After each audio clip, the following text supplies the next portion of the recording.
السلام علیکم دوستوں، ہمارے نبی پاک حضور صلی اللہ علیہ وسلم کیا فرماتے ہیں اس بیان میں ضرور سنیں۔ یہ بیان ہے پیر امجد رضا قادری صاحب کا، جو بہت ہی ایموشنل بیان ہے۔ بیان کو پورا ضرور سنیں۔ صلی علی سیدنا و مولانا محمد معدن الجود والکرم وعلی آلہ وصحبہ وبارک وسلم۔ عزیز دوستو، قرآن مجید نے نبی پاک علیہ السلام کے اخلاق عالیہ کی تعریف کی اور ارشاد فرمایا کہ وَإِنَّكَ لَعَلَىٰ خُلُقٍ عَظِيمٍ۔ اے محبوب علیہ السلام، ہم نے آپ کو خلق عظیم کا مالک بنایا۔ نبی پاک صلی اللہ علیہ وسلم نے جو اخلاق ہمیں عطا فرمائے ہیں نا، وہ کوئی عام سادے سے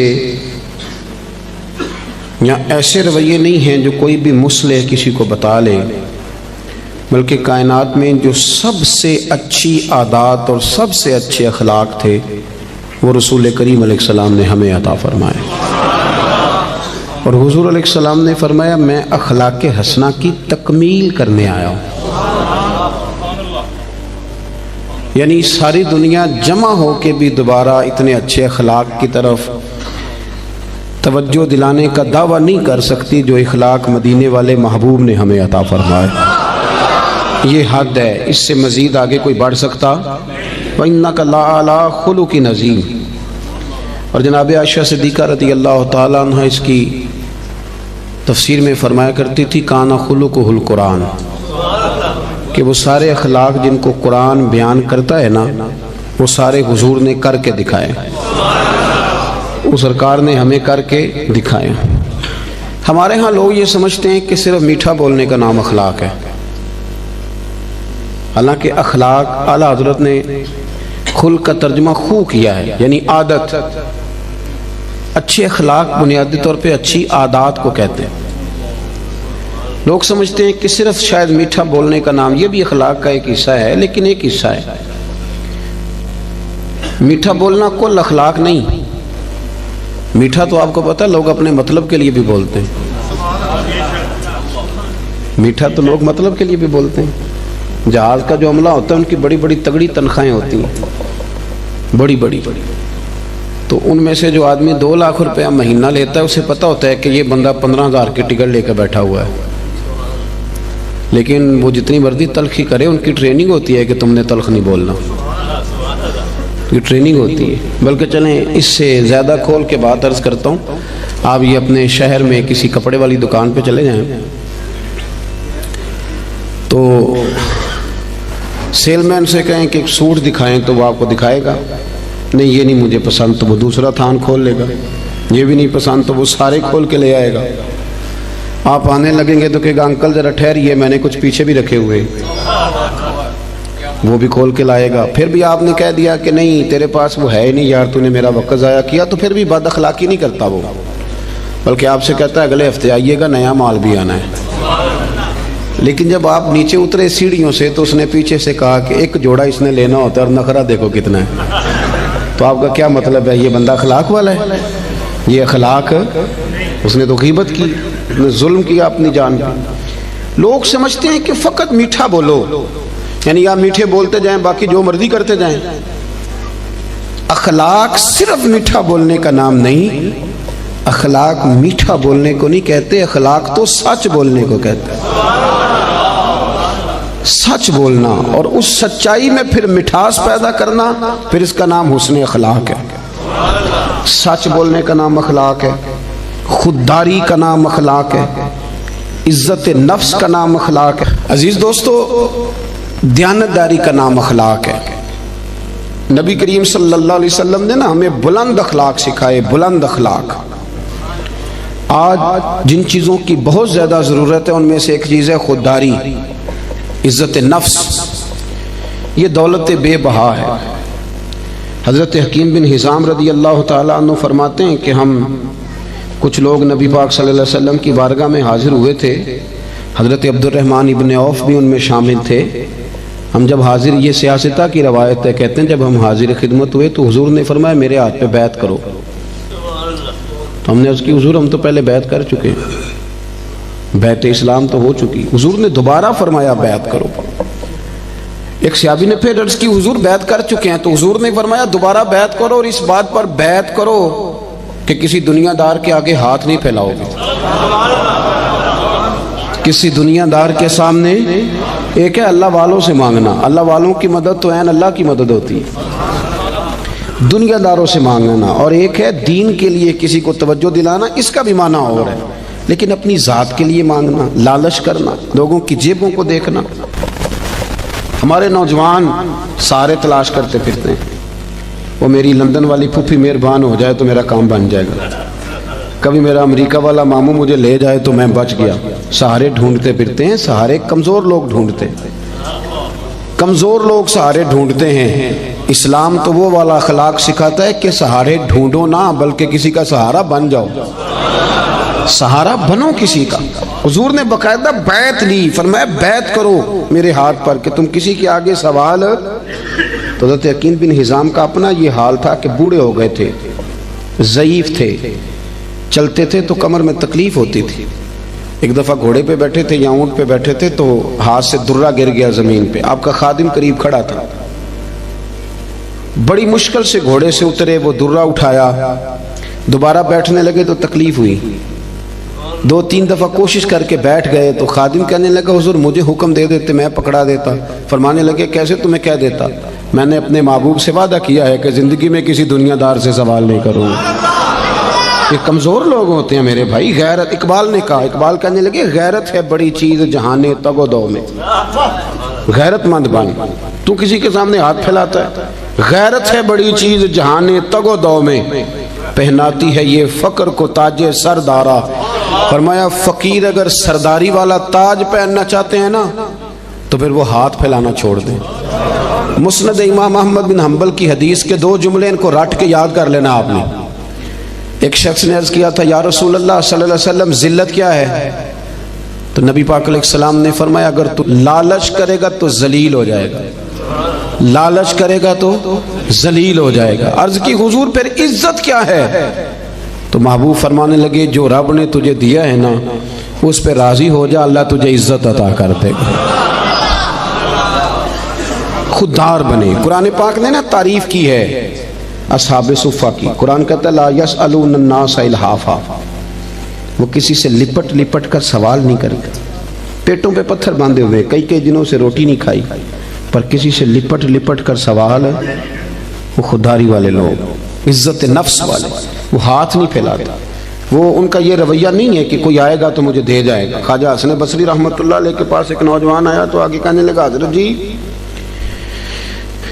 مجھے سمجھ لگ گئی آج کے بعد میں نے کام کوئی نہیں کرنا، اب میں گھر بیٹھوں گا اللہ روزی دے گا۔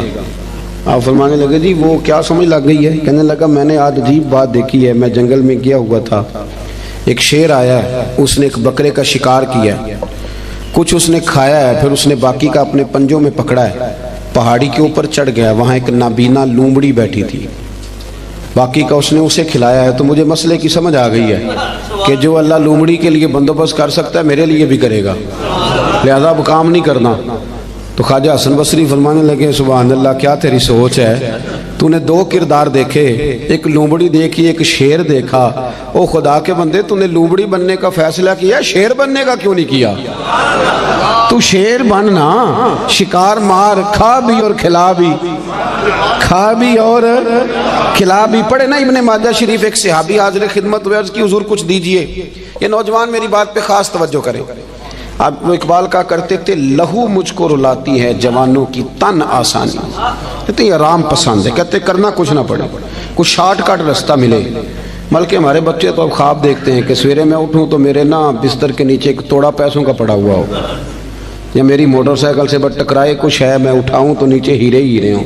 یہ خواب ہے، تو خواب ہی ہوتے ہیں، ان کو تعبیر کرنے کے لیے محنت کرنی پڑتی، محنت کریں، جد و جہد کریں، خواب نہیں دیکھیں۔ ہمارے ہاں مزاج ہی نہیں، توجہ ہی نہیں۔ ابن ماجہ کی حدیث، ایک شخص نے آ کے عرض کیا تھا یا رسول اللہ کچھ دیجئے، اور کہاں سے اس نے مانگا؟ اس بارگاہ سے کہ جہاں سے قطرے بھی ملے تو دریا بن جایا کرتا ہے۔ اعلیٰ حضرت فرماتے ہیں میرے کریم سے گر قطرہ کسی نے مانگا دریا بہا دیے ہیں. در بے، یہ لفظ کیا ہے؟ در بے بہا. در الگ ہے اور بے بہا. شعر ذرا سمجھ کے پڑھا کرو. در اعلی حضرت ہے نا، تو ذرا اعلیٰ سوچ کے ساتھ پڑھنا پڑے گا، ہے نا جی. ہمارے نعت خاں کچے پکے شعر پڑھ دیتے، ہم یہاں سے پڑھیں وہ مدینے سنیں. سبحان اللہ. تو ماموں کانجن سے پڑھیں تو حضور سنتے ہیں، تو اگر فیصل آباد سے پڑھیں تو یہ کیا شعر ہوا؟ اعلیٰ حضرت کا شعر ہی اور ہے. اعلیٰ حضرت کا شعر یہ نہیں ہے کہ ہم یہاں سے پڑھیں وہ مدینے سنیں، بلکہ اعلیٰ حضرت کا شعر ہے کہ دور و نزدیک کے سننے والے وہ کان. دور سے بھی اور نزدیک سے سننے والے. ایک یہ کان ہے تو ایک کان ہوتی ہے نمک کی کان، سونے کی کان، جس میں سے کچھ خزانے نکلتے ہیں. تو اعلیٰ حضرت فرماتے ہیں دور و نزدیک کے سننے والے وہ کان، کانے لالے کرامت پہ لاکھوں سلام. حضور کے جو کان ہے نا وہ کرامت کی کان ہے، وہ کرام، وہاں سے کرامت کے لال نکلتے ہیں. فاضل بریلوی کا شعر تو پھر وہ بہت ساری تفسیریں کرتا ہے نا، بار وقت نہیں کہ میں اس طرف جاؤں، مضمون پہ رہنا چاہتا ہوں.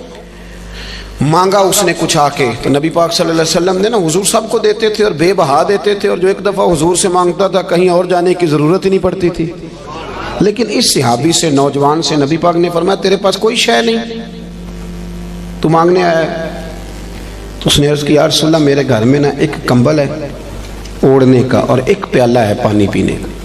صحیح بتانا اتنا غریب کو اس محفل میں ہے جس کے گھر میں ایک ہی کمبل اور ایک ہی پیالہ ہو؟ بولتے کیوں نہیں آپ؟ ناراض ہیں؟ چلو نہ ہی کر دیں. کوئی ایسا غریب ہے؟ لیکن آپ ہر تیسرے آدمی سے پوچھیں حال کیا تو وہ رو پڑے گا، کہے گا سب سے غریب میں ہی نہیں. ہر تیسرا بندہ غریب ہے، پریشان.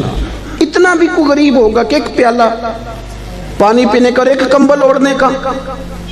نبی کریم علیہ السلام نے نا وہاں اسے یہ نہیں کہا کہ چل تو رو آنسو بہا. اور میں لوگوں کو بھی کہتا ہوں کہ سارے کہیں کہ بڑا غریب ہے اس کے ساتھ تعاون کرو، نا. اس غریبی پر بھی رسول کریم نے غیرت کا درس دیا. حضور نے فرمایا جا کمبل اور پیالہ لے کے آ. وہ لے کے آئے تو اللہ کے رسول نے فرمایا کون خریدے گا بھائی؟ ایک صحابی نے عرض کی حضور 1 دینار، دوسرے نے کہا 2 دینار. حضور نے 2 دینار والے کو کمبل اور پیالہ بھی بیچ دیا. اس نے نہیں کہا کہ حضور 2 ہی چیزیں تھی وہ بھی بیچ دینے لگے ہو. حضور نے بیچ دیا اور اس سے فرمایا جا 1 دینار کی روٹی لے جا اور 1 دینار کا نا کلاڑا خرید کے لا. کلاڑا. نوجوانوں ادھر دیکھو میری طرف، دنیا میں کوئی پیشہ برا نہیں، جھاڑو مار کے بھی روٹی کھانا برا نہیں، ریڑھی لگانے والا تو بڑا باعزت آدمی ہوتا ہے. ایک کی پیشہ برا ہے، وہ ہے کسی کے سامنے ہاتھ پھیلانا.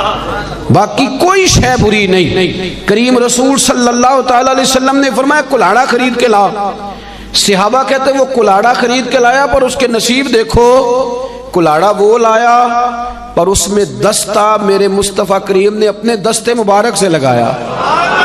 اور حضور نے اسے فرمایا چلنا جنگل میں، لکڑیاں کاٹ، کھا بھی اور کھلا بھی، پہن بھی، اور فرمایا 15 دن مجھے نظر نہ آنا، یعنی فرض نماز کے لیے آنا، اس کے علاوہ یہاں نہ آنا، جا کام کر. 15 دنوں کے بعد آیا. یہ لفظ امام سیوطی نے در منصور میں لکھے ہیں. 15 دن کے بعد آیا تو حضور نے فرمایا تیرا کیا حال ہے؟ عرض کرنے لگے یا رسول اللہ پہلے 1 کمبل تھا اب سارے گھر کے بستر بن گئے، پہلے 1 پیالہ تھا بڑے برتن بن گئے. اور امام سیوطی نے یہ لفظ بڑھا کے لکھے ہیں، یہ صحا کے نہیں ہیں. کہتے ہیں اس نے جیب میں ہاتھ ڈالا اور 10 دینار نکالے. عرض کرنے لگا حضور یہ رکھ لیں، مسجد اور مدرسے کے کام آ جائیں گے، یہ میری طرف سے نذرانہ. علامہ اقبال تھے یورپ میں، تو ان کے بیٹے نے خط لکھا کہ ابا جی مجھے کچھ پیسوں کی ضرورت ہے تو آپ کا نام لے کے کسی سے قرضہ پکڑ لوں. تو اقبال نے جواب میں نظم لکھ کے بھیجی. اقبال کہنے لگے دیار عشق میں اپنا مقام پیدا کر، دیار عشق میں اپنا مقام پیدا کر، دیار عشق میں اپنا مقام پیدا کر، نیا زمانہ نئے صبح و شام پیدا کر. خدا اگر دل فطرت شناس کرے عطا تجھ کو تو پھر سکوت لالا و گل سے کلام پیدا کر. اور اقبال کہنے لگے پتر میرا طریق امیری نہیں فقیری ہے، خود ہی نہ بیچ غریبی میں نام پیدا کر. خود ہی نہ بیچ غریبی میں، کس میں؟ یہ نوجوان کیوں نہیں بولتے جن سے میں بات کر رہا ہوں؟ غریبی میں نام. اعلیٰ حضرت فاضل بریلوی کا جو مدرسہ ہے نا بریلی شریف میں، وہ آج بھی چھوٹا سا ہے. یہ تھوڑا سا کرنی پڑتی ہے محنت شنت. تو بڑے خوددار آدمی تھے. کسی نے کہا بہت بڑے شاعر ہیں. نانپارہ ایک ریاست ہے انڈیا کی, اگر نانپارہ کے نواب کے لیے 2-3 شعر لکھ دیں تو مدرسہ بن جائے گا. تو اعلیٰ حضرت کہنے لگے چلو کوئی حرج نہیں, لکھ دیتے ہیں. یہاں تقریریں بکتی نہیں, نعتیں بکتی نہیں, یہاں بڑا کچھ نہیں ہوتا نیلام. تو 2 شعر لکھ دیں. کہنے لگے لکھ دیتے. کیا خوبصورت شعر لکھے. کہنے لگے کروں مدح اہل دول رضا اور پڑے اس بلا میں میری بلا, میں تو گدا ہوں اپنے کریم کا, میرا دین پا رہا ہے نان. اعلیٰ حضرت کے چھوٹے بیٹے تھے حضور مفتی اعظم ہند مولانا مصطفیٰ رضا خان صاحب. علامہ ارشد القادری ایک بہت بڑے عالم گزرے ہیں, جمشید پور میں رہتے تھے. کہتے میں نے ان کو بلایا اعلیٰ حضرت کے صاحبزادے کو محفل پہ. تو جب جانے لگے نا تو میں نا لفافے میں کچھ رقم رکھ کے بطور نذرانہ دینے لگا. نذرانہ سنت ہے, یہ تحفہ ہے. کہتے ہیں حضور مفتی اعظم نے مجھ سے پوچھا یہ کیا ہے, تو مجھے کہنا چاہیے تھا نذرانہ ہے, تحفہ ہے. میرے منہ سے نکل گیا حضور کرایہ ہے, آنے جانے کا کرایہ ہے. تو کہتے ہیں میرے منہ سے نکل گیا تو حضرت نے لپیٹ کے پیسے میری جیب میں دیے. کہنے لگے ارشد القادری صاحب یہ رکھیے, میں احمد رضا کا بیٹا ہوں, میں کرائے کا مولوی نہیں کہ جو کرایہ دے گا اور مجھے بلا لے گا. میرے والد نے بتایا ہے کروں مدح اہل دول رضا, پڑے اس بلا میں میری بلا, میں گدا ہوں اپنے کریم کا, میرا دین پارا ہے. نوجوانوں یہ اخلاق سب سے پہلے سیکھو, سب سے پہلے کہ کسی دنیا دار کے سامنے ہاتھ. آپ محنت کریں, اللہ تو محنت کرنے والے کو محبوب ہی بڑا رکھتا ہے. آپ مشقت کریں, آپ دیکھیں رب کتنے رستے کھولتے. اور ایک اور بات, جو لوگ سیڑھیوں سے چلتے ہیں نا, بے ساکھیوں سے, انہیں پیروں پہ چلنا ہی نہیں آتا. اگر اپنے پیروں پہ چلنا سیکھو گے نا تو 1-2 دفعہ لڑکھڑاؤ گے, پھر سیدھے کھڑے ہو جاؤ, سیدھے کھڑے ہو جاؤ. سب سے پہلا اخلاق یہ سیکھو کہ کچھ بھی ہو جائے تھوڑے پہ گزارا کرو, تھوڑے, لیکن اپنے گھر کے اندر رہو. اگر آپ کا اپنا مکان ہے اور وہ کچا ہے تو ہمیں کیا ضرورت ہے کسی کا پکا دیکھنے کی, جو ہمارا ہے وہ محل ہے, ہمیں کیا ضرورت. خودداری عزت. اور دوسرا اخلاق, آپ کو پتہ ہے نبی پاک صلی اللہ علیہ وسلم کی سب سے پہلے شہرت کیا ہوئی تھی کہ صادق اور امین ہے. صادق اور بول کے بتائیے. حضور سب سے پہلے معروف کس بات سے ہوئے؟ ہمارے ہاں نا پاکستان کے آئین میں جھوٹ کی سزا ہی کوئی نہیں. پاکستان کے آئین میں جھوٹ کی سزا, آپ جائیں تھانے اسے کہیں اس بندے نے میرے ساتھ 50 جھوٹ بولے ہیں, کہے گا اس کا پرچہ ہی نہیں ہو سکتا. اور جھوٹ اتنا عام ہو گیا ہے, غلط بیانی, جھوٹ. اور وہ طے کر کے بولتے ہیں لوگ جھوٹ, طے کر کے. یعنی شادی کارڈ پہ جان بوجھ کے لکھتے ہیں کہ 12 بجے کھانا ہے, کھلاتے ہیں 12 بجے. کیوں لکھتے ہیں؟ یہ جھوٹ نہیں. کیوں آپ نے جھوٹ لکھا؟ پھر اس کے ساتھ آپ نے انشاءاللہ کا جملہ بھی استعمال کیا, کیا ضرورت تھی اس کی؟ اتنا جھوٹ. ایک بچہ مجھے کہنے لگا حضرت صاحب میری اماں سے کہہ دیں کہ اس دفعہ میں ضرور لے کے جاؤں گا عمرے پہ. تو میں نے کہا بھی آپ کی اماں آپ کہہ دیں. کہنے لگے میں نے 15 دفعہ پہلے بھی وعدہ کیا عمرے پہ بھیجنے کا, اب میری ماں میرا یقین ہی نہیں کرتی. ہمارے گھر میں سب سے بڑی لڑائی بھلا کیا ہے؟ بی بی کہتی ہے کہ روٹی روزی کا مسئلہ نہیں, مجھے اعتبار ہی نہیں کہ یہ سچ بولتا ہے کہ جھوٹ بولتا ہے. ہم نے اعتبار ضائع کر لیا, اعتبار ضائع ہو گیا, لوگ یقین کرنے کو تیار نہیں. وہ حضور کا اخلاق جس سے میرے رسول پاک نے آغاز فرمایا, جس سے حضور کی تعریف ہوئی, سچ بول. پڑھے نا ابو داؤد شریف, ایک صحابی نے کہا تھا یا رسول اللہ مومن بزدل ہوتا ہے, حضور فرمانے لگے ہو جاتا ہے کبھی کبھی. اس نے کہا یا رسول اللہ مومن کنجوس بھی ہوتا ہے. فرمایا کر لیتا ہے میرا مومن کبھی کبھی کنجوسی بھی. ایکون المؤمن کاذبا قال لا او کما قال صلی اللہ تعالی علیہ وسلم. اس شخص نے عرض کی یا رسول اللہ کیا آپ کا کلمہ پڑھنے والا جھوٹ بھی بولتا ہے؟ تو میرے محبوب فرمانے لگے مومن سارا کچھ ہو سکتا ہے, جھوٹا نہیں ہوتا. سچے نبی کے ماننے والے جھوٹ بولتے, بددیانتی کا مظاہرہ کرتے, تو اتنا جھوٹ بولا. اور سنیں ترمذی شریف, جاگ رہے ہیں آپ لوگ؟ حضور نے فرمایا تو سچ بول کے تجارت کر. اچھا یہاں بھی ایک بات کر دوں, لوگ کہتے ہیں جھوٹ کے بغیر کام نہیں چلتا. میرا یہ خیال ہے کہ سچے کا کام زیادہ چلتا ہے. بندے کہتے ہیں وہ 5 روپے زیادہ لیتا ہے پر بندہ کھرا ہے, چیز غلط ہے, اس کی تو شہرت اچھی ہو جاتی ہے. ترمذی شریف کے لفظ ہیں, اللہ کے حبیب صلی اللہ علیہ وسلم نے فرمایا تو سچ بول کے تجارت کر, اللہ سچے تاجر کو قیامت کے دن نبیوں کے ساتھ جگہ عطا فرمائے گا. لیکن لوگ جھوٹ بولتے ہیں اور بڑا تگڑا کر کے بولتے ہیں، بددیانتی کرتے ہیں، اور چھوٹی چھوٹی سی، یعنی کبھی کبھی نا شرم آتی ہے جب بڑے ذمہ دار ادارے کا آدمی 200 روپیہ رشوت لیتا ہے نا، تو شرم آتی ہے کہ یار اس کو ڈسکس بھی کریں گے اب ہم، یعنی اتنا نیچے اتر جائیں گے، حد ہوتی ہے کوئی کسی چیز کی، اتنا نیچے اتر کے ہم بددیانتی کریں گے۔ آپ کو پتہ ہے کہ جس رات میرے رسول کریم علیہ السلام نے ہجرت کی تھی، وہ رات کتنی خطرناک تھی۔ اہل مکہ نے ایک پوری سازش رچی تھی، ہر قبیلے کے ایک آدمی کو تلوار دی تھی، ہر قبیلے کے، تاکہ حضور کو مل کے اگر شہید کیا جائے تو کسی ایک قبیلے پر الزام نہ آئے۔ ہر قبیلے کا بندہ آیا تھا، چاروں طرف سے گھر کو گھیر لیا، وہ طے کر کے آئے تھے کہ معاذ اللہ ثم معاذ اللہ حضور کو شہید کریں گے، وہ شہید کر رہے ہیں، توجہ ہے میری بات پر؟ اور سرکار حضرت مولا علی شیر خدا سے فرما رہے ہیں کہ تو میرے بستر پہ لیٹ جا، سویرے لوگوں کی امانتیں واپس کر کے آ جانا۔ محققین کہتے ہیں کہ وہ امانتیں بھلا کن لوگوں کی تھیں؟ جو باہر تلواریں لے کے کھڑے تھے۔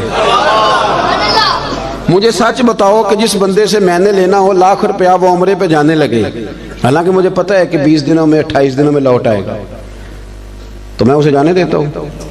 میں کہتا ہوں پہلے میرے پیسے رکھ۔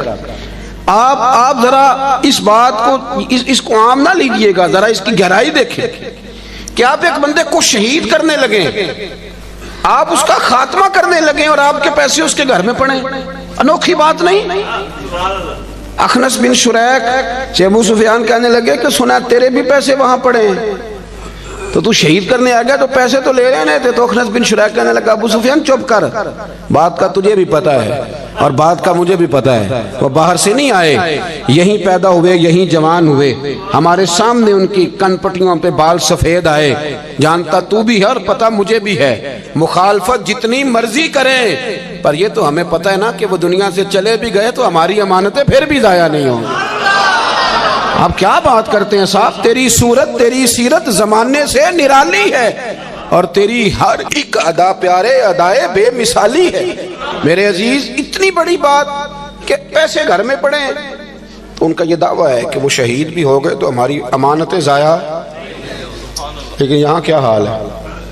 بڑا سیانہ بندہ، بڑا سیانہ کہتا تیرا بیانہ گیا، ختم، چھٹی۔ کس حساب سے رکھ لیا آپ نے بیانہ؟ کس مفتی سے فتویٰ لیا؟ لیکن چھوٹی چھوٹی چیزوں میں بددیانتی، جھوٹ، دغا، فریب، اور آپ یقین کریں کوئی فائدہ نہیں ہوتا، لوگ پھر بھی جھوٹ بولتے ہیں، مذاق میں جھوٹ بولتے ہیں، جھوٹی کہانیاں سناتے ہیں۔ چھوڑیں، مہینہ چل رہا ہے سیدنا ابو بکر صدیق کا۔ حضرت ابو بکر صدیق رضی اللہ تعالیٰ عنہ نا نبی کریم صلی اللہ علیہ وسلم کو لے کے نا غار ثور پہ تشریف لے گئے۔ آج جب حاجی جاتے ہیں نا وہاں زیارت کے لیے، تو رستے میں نا 5-6 جگہ سٹے کا مقام بنا ہوا ہے، چائے پیتے ہیں، بوتل پیتے ہیں، پھر بھی واپس آ کے ڈینگے مارتے ہیں کہ میں چڑھ گیا تھا جی، میں ہو آیا ہوں جی، میں تو یوں گیا اور یوں آیا، حالانکہ رستہ بنا ہوا ہے، رستے میں کئی جگہ پانی پیا، پھر بھی بڑی بڑھ کے۔ جب حضرت صدیق اکبر لے کے گئے تھے تو رستہ بھی کوئی نہیں تھا، وقت تھا رات کا۔ وہ درویشوں نے کیا خوب بات کی، جب دیکھا نا کہ حضور کو ذرا تکلیف ہو رہی ہے تو جناب ابو بکر کہنے لگے حضور میرے کندھوں پہ آ گئے۔ وہ درویش کہنے لگے او ویکھو پبا پار کدب نہیں جے لاؤندا تے 100 پہاڑ تے چڑھے آ جاندا، او پہ آ جاندا دے یار نبی دا اے اصلی دلدار نبی۔ ابو بکر صدیق نے نا اپنی جوان بیٹی، ذرا توجہ کرنا میری بات پر، بیٹیاں بڑی پیاری ہوتی ہیں۔ جو لوگ شروع سے یہاں رہتے ہیں نا اس شہر میں، وہ محلے میں، تو بچیاں جانتی ہوتی ہیں کہ یہ میرا چاچو ہے، یہ میرا خالو ہے، یہ میرا، سب اپنے ہوتے ہیں، لیکن اس کے باوجود بھی رات کو اگر جوان بیٹی نکل جائے نا چوک میں ماچس لینے تو سویرے مصیبت بن جاتی ہے۔ وہ بچی رات کو نکل گئی، اور ہو سکتا ہے کہ والد بندوق نکال لے کہ تو کیسے باہر گئی تھی، لیکن یارو وفا بڑے بڑے امتحان لیتی۔ حضرت صدیق اکبر نے اپنی جوان بیٹی جناب اسماء بنت ابی بکر سے کہا پتر میرے نبی پاک کو نا تازہ کھانا ملنا چاہیے۔ حضرت اسماء کہتی میں روز روٹی پکاتی تھی اور تازی پکاتی تھی، اور جب دنیا سو جاتی، جوان بیٹی، رستہ کوئی نہیں غار میں جانے کا، دنیا سو جاتی تو کہتی ہیں میں پھر چادر اوڑھتی۔ آج بھی جہاں غار ثور ہے وہاں آبادی کوئی نہیں، آج بھی نہیں تو اس وقت کیا عالم ہوگا. فرماتی ہے میں رات کو تازہ کھانا لے کے جاتی. ایک رات میں نے کھانا پکایا, دوسرے دن میں کھانا دے کے آئی, دوسرے دن میں کھانا تیار کر رہی تھی, میرے دروازے پہ دستک ہوئی. کہتے میں کسی غریب کی بیٹی نہیں, چودھری کی بیٹی تھی. ابو بکر صدیق قبیلے کے سردار تھے, کبھی کسی نے آنکھ اٹھا کے نہیں دیکھا تھا. لیکن جب دروازے پہ شور ہوا, میں باہر گئی تو ابو جہل لوگوں کو لیے کھڑا تھا. اسماء کہاں گیا تیرا باپ حضور کو لے کے؟ کہتی رش تھا میرے دروازے پر. یار کوئی معمولی آدمی نہیں, سردار, مالدار, وزادار, تاجر آدمی. تو کہتی ہیں, کہنے لگا کدھر گئے وہ؟ حضرت اسماء کہتی اب میں دوراہے پہ کھڑی تھی, اگر میں بتا دوں کہ وہ غار ثور میں ہیں تو میری وفا اجازت نہیں دیتی. سنو, بتا دوں کہ وہ غار ثور میں ہیں تو وفا اجازت, اور اگر میں یہ کہہ دوں مجھے پتہ نہیں تو یہ جھوٹ ہے, یہ میرے نبی کی شریعت اجازت نہیں دیتی. کس کس موقع پر لوگوں نے سچ بولا اور کس کس طرح بولا. کوئی فائدہ نہیں ہوتا, جھوٹ بولتے ہیں لوگ, دغا کرتے ہیں, کوئی معنی ہی نہیں, اپنا آپ خراب کرتے ہیں. آپ جھوٹ بول کے دیکھ لیں, آپ کا اپنا دل بے چین ہو جائے گا, میں نے کتنا غلط کام کیا. آپ سچ بولیں گے اللہ آپ کو راحت عطا کرے. سچ میں سکون ہے. حضور نے فرمایا سچ تجھے نجات دے گا, جھوٹ تجھے ہلاک کر دے گا. حضرت اسماء کہتے اس نے پھر پوچھا بتاتی کیوں نہیں, کہاں گئے تیرے والد حضور کو لے کے؟ آپ فرماتی ہیں 1 منٹ تھا میرے پاس فیصلہ کرنے کے لیے, شریعت بچانی ہے کہ وفا بچانی ہے. 1 منٹ تھا. کہتی اس نے تیسری دفعہ کہا تو پھر میں تھی تو بی بی پر میں نے ساری ہمت جمع کی اور میں نے فیصلہ کیا کہ میں نے شریعت بھی بچانی ہے, وفا بھی بچانی ہے. کہتی ہے اس نے تیسری دفعہ کہا بتاؤ کہاں گئے؟ تو کہتی ہے پھر میں نے اسے کہا ابو جال سون, میں ابو بکر صدیق کی بیٹی اور صدیق اکبر کی بیٹی ہوں, تیرے سے جو ہو سکتا ہے نا تو وہ کر لے. مجھے پتہ ہے وہ دونوں کہاں ہیں پر میں تجھے بتاؤں گی نہیں, میں نہیں بتاؤں گی. مجھے پتہ ہے وہ کہاں ہے پر میں بتاؤں گی. ہاں عشق تے اگ دوویں ایک برابر, پر عشق دا سیک ودھیرا. اگ تے ساڑے ککھ تے کانے, عشق ساڑے تن میرا. تے اگ دا دارو می تے پانی, کوئی دسے ہاں پلا عشق دا دارو کیڑا. بلے شاہ تے کچھ نہیں بچدا جتھے عشق ہوراں دا ڈیرا. فرمایا دونوں چیزیں بچانی ہیں. میں نے فوراً کہا, میں نے کہا مجھے پتہ ہے پر میں بتاؤں گی. کہتے ہیں جب میں نے یہ کہا تو اسے بڑا غصہ آیا, اس نے ایک تھپڑ مارا, زمین پہ گری, کان میں بالی تھی, پتھر کو لگا کان تو کان پھٹ گیا. کہتی میں سردار کی بیٹی تھی, میں کو کسی چھوٹے آدمی کی تو نہیں تھی نا. جب کان پھٹا تو لوگوں نے ابو جال کو پکڑا, ادھر آ تو بچیوں کے منہ لگتا ہے, خیال کر. لوگ اسے لے گئے. کہتی میں اسی حال میں اٹھی, میں نے اپنے کانوں پہ چادر لپیٹی اور پھر روٹی پکائی, اور پھر میں نے دیکھا کہ ذرا لوگ زیادہ گہری نیند چلے جائیں, رات گہری ہو جائے تو میں غار ثور میں گئی. کہتے جب وہاں کھانا رکھا, دیا جلایا تو جناب صدیق اکبر پریشان ہو گئے. اسماء پتر منہ کیوں لپیٹا ہوا ہے؟ بیٹی رہتی ہو نا دو کہیں تو وہ ٹیلی فون پہ رات فون پہ صحیح بات نہ کرے تو ابا ساری رات سوتا ہی نہیں, پتہ نہیں تینوں کی. اور بچی منہ لپیٹا, کیا ہوا؟ کچھ نہیں, آپ کھانا کھائیں. کیا ہوا ابا جی دیکھیں کیا پکایا؟ اسماء پتر بتا کیا ہوا؟ جب جناب صدیق اکبر کی تشویش دیکھی تو حضور سید عالم آقا کریم نے فرمایا اسماء بتاتی کیوں نہیں, کیا ہوا؟ عرض کی حضور کچھ نہیں, ابو جال آیا تھا, اس نے پوچھا ہے میں کیا کرتی, اگر بتا دیتی تو دل اجازت نہیں دیتا تھا, اور اگر جھوٹ بولتی تو آپ کی شریعت میں منع ہے. حضور میں نے اسے کہا ہے مجھے پتہ ہے بتاؤں گی نہیں, تو اس نے تھپڑ مارا ہے. یہ کہہ کے جناب اسماء نے جب چہرے سے کپڑا ہٹایا تو خون پھر بہنے لگا. حضرت صدیق اکبر نے آنسو سمیٹ کے دامن میں چھپائے تو میرے محبوب نے ہاتھ اٹھائے, کہا اے اللہ میں ابو بکر سے راضی ہوں, تو بھی میرے صدیق سے راضی ہو جاؤ. میرے عزیزو ہم تو نا بلا وجہ کا جھوٹ, بلا. حضرت معروف کرخی رحمت اللہ تعالی علیہ, بغداد کے لوگ آپ کے پاس آئے, کہنے لگے حضور دعا کر دیں بغداد میں بارش نہیں ہوتی. تو آپ فرمانے لگے یہ جو میرے سامنے کریانے والا ہے نا, یہ جو دال بیچتا ہے, شکر بیچتا ہے, گڑ بیچتا ہے, اس سے دعا کراؤ بارش ہو جائے گی. لوگ کہنے لگے حضرت صاحب وہ تو ہمارے ساتھ ہی نماز پڑھتا ہے, سارا کچھ ہے, ہم جانتے ہیں. فرمایا اس سے دعا کراؤ بارش ہو جائے گی. لوگ کہتے ہیں جا کے اسے کہا میاں دعا کر دو. کہنے لگا حضرت صاحب سے کراؤ. تو کہنے لگے انہوں نے ہی تو بھیجا ہے. اچھا انہوں نے بھیجا ہے؟ ہاتھ اٹھا دیے، یا اللہ تیرے بندے کہتے ہیں تیرے بندے نے بھیجا ہے، مہربانی کار بندوں پہ رحم فرما۔ ابھی دعا پوری بھی نہیں ہوئی کہ رب کریم نے بارش عطا کر دی۔ لوگ چلے گئے، کچھ جو اہل دل تھے وہ دوڑے ہوئے حضرت معروف کرخی کے پاس آئے، عرض کی حضور یہ کوئی علیحدہ نمازیں پڑھتا ہے واپس آ کے، الگ نمازیں پڑھتا ہے؟ تو آپ فرمانے لگے نہیں اتنی پڑھتا ہے جتنی تم پڑھتے ہو، سنت شریعت کا پابند ہے، داڑھی رکھی ہوئی ہے، 5 وقت مسجد آتے ہو، تو حضور پھر اتنی قبولیت؟ آپ فرمانے لگے 35 سال ہو گئے میرے سامنے دکان کرتا ہے، یہ سودا پورا تولتا ہے اور گاہکوں کے ساتھ سچ بولتا ہے۔ تو جو بندہ 35 سال سے سچ بولے، اللہ کی نافرمانی نہ کرے، وہ بھی جب ہاتھ اٹھائے تو عرش کا مالک فوراً دعائیں قبول فرمائے۔ ایک تیسری بات یہ سنیں کہ حضور کا اخلاق یہ ہے کہ زندگی کا کوئی لمحہ ضائع نہیں کرنا، بے مقصد وقت نہ گزارے کبھی بھی۔ سرکار نے نا لوگوں کو ایک مقصد دیا، اس مقصد پہ چل نکلے۔ حضرت بلال کا بھی مقصد تھا، حضرت عمر فاروق کا بھی ایک، حضرت خالد بن ولید کا بھی ایک۔ میری بات کی سمجھ آ رہی ہے؟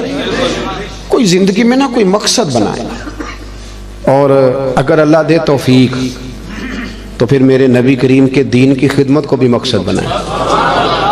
پتہ میں آپ کو عرض کروں، کسی بندے کو لو لگ جائے نا کہ میری 4 بہنیں جوان ہیں، میرا ابا بوڑھا ہو گیا ہے، تو 4 بہنیں اس سے چھوٹی ہوں تو پردیس چلا جاتا ہے اور کہتا ہے پہلے ان 4 کی شادی کروں گا پھر اپنی کروں گا۔ کرتے ہیں کہ نہیں ایسے لوگ؟ کرتے ہیں نا، لو لگ گئی ہے نا کہ میں نے اپنے گھر کو چلانا ہے۔ کسی کو گھر چلانے کی لو لگ گئی، کسی کو مکان بنانے کی، کسی کو بہنیں بیانے کی، کسی کو ماں باپ کو حج کرانے کی۔ کچھ ایسا بھی ہونا چاہیے کہ دین آگے پھیلانے کی بھی لو لگ جائے۔ ہم نے نا بحث سمجھ لیا ہے کہ دین بس بحث کرنے آیا ہے، 1 ربیع الاول سے 12 ربیع الاول تک بحث کرو کہ میلاد منانا چاہیے کہ نہیں، اور ٹکا کے کرو۔ اور جن کی 7 نسلیں میلاد مناتی آ رہی ہیں اور سارے منا، وہ بھی پوچھتے ہیں ہر سال ہی کہ جائز ہے کہ ناجائز ہے۔ میں کہتا ہوں اب بس کریں، اب کتنا کو پوچھنا ہے، اب عمل کا رستہ اختیار کریں۔ اب اور میں نے اس دفعہ دوستوں سے کہا تھا کہ میرا دل کرتا ہے اب یہ نہ پوچھو میلاد منانا چاہیے کہ نہیں، اب میرا یہ دل کرتا ہے کہ ہم سے یہ پوچھیں کہ میلاد کی جھنڈیاں وضو کر کے لگانی چاہیے کہ بغیر وضو کے بھی لگ جاتی ہیں۔ اب ساری زندگی یہیں اڑے رہنا ہے، آگے بھی تو بڑھو نا تھوڑا سا۔ دین کے لیے نا جد و جہد نہیں، شوق نہیں، بلکہ بہانے بازی ہے، فلانا لڑتا ہے، فلانا ایسے کرتا ہے، فلانا۔ چھوڑیں، آپ نے عمل کب کیا ہے؟ دین کو تھوڑا سا مقصود بنائیں، کوئی ایک لائق سا بچہ نکال کے نا اسے دین کا عالم بنائیں، کچھ تھوڑا سا نا دینی چیزوں کو پڑھیں، کچھ لوگوں کو پڑھنے کی رغبت دیں۔ ہمارے ہاں نا وہ کسی ایک مدرسے کا کوئی استاد، اس کی فوٹو چھپ جائے نا اس نے بڑا مارا ہے اور بچے کے کمر پہ نشان پڑ گئے تو فوٹو اچھی چلتی ہے سوشل میڈیا پہ 4 دن۔ مجھے بھی ایک نے لا کے دکھائی، کہنے لگے مولوی صاحب مار مار کے ویکھو کی حال کیتا ہے۔ میں نے اسے کہا کہ کتنے مدرسے ہیں پاکستان میں؟ مدرسوں کی تعداد ہزاروں میں ہے، تو یہ ایک بندہ آپ کو ایسا نکلا ہے تو آپ نے ادھم مچا دیا ہے۔ اس نے غلط کیا، اسے ایسا نہیں کرنا چاہیے تھا۔ پر آپ میرے ساتھ چلے، میں بتاتا ہوں یونیورسٹیوں میں کیا کیا خرابیاں ہیں، کالجوں میں کیا خرابیاں ہیں۔ آپ حیران ہوں گے کہ نشہ سب سے زیادہ یونیورسٹیوں اور کالجوں میں بکتا ہے۔ آپ نے کبھی دیکھا ہے کوئی مولوی ہائی لائٹ کرتا ہو کہ یونیورسٹیوں میں یہ کچھ ہو رہا ہے؟ کبھی دیکھا آپ نے؟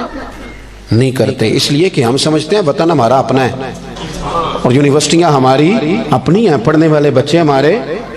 ہم مدارس کے بچوں کو اپنا کیوں نہیں سمجھتے؟ مسجد کو اپنا کیوں نہیں سمجھتے؟ یہ بھی ایک ادارہ ہے، یہ بڑا کچھ ہمیں دیتا ہے، بڑا کچھ۔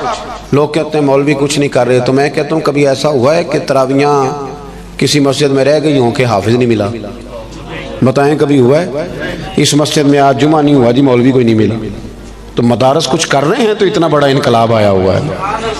ہر شعبے کے لیے آپ کو بندہ ملتا ہے۔ اپنا دین کو مقصد بنائیں، اور کچھ نہ کر سکے تو کم از کم دینی لوگوں کی حوصلہ شکنی نہ کریں۔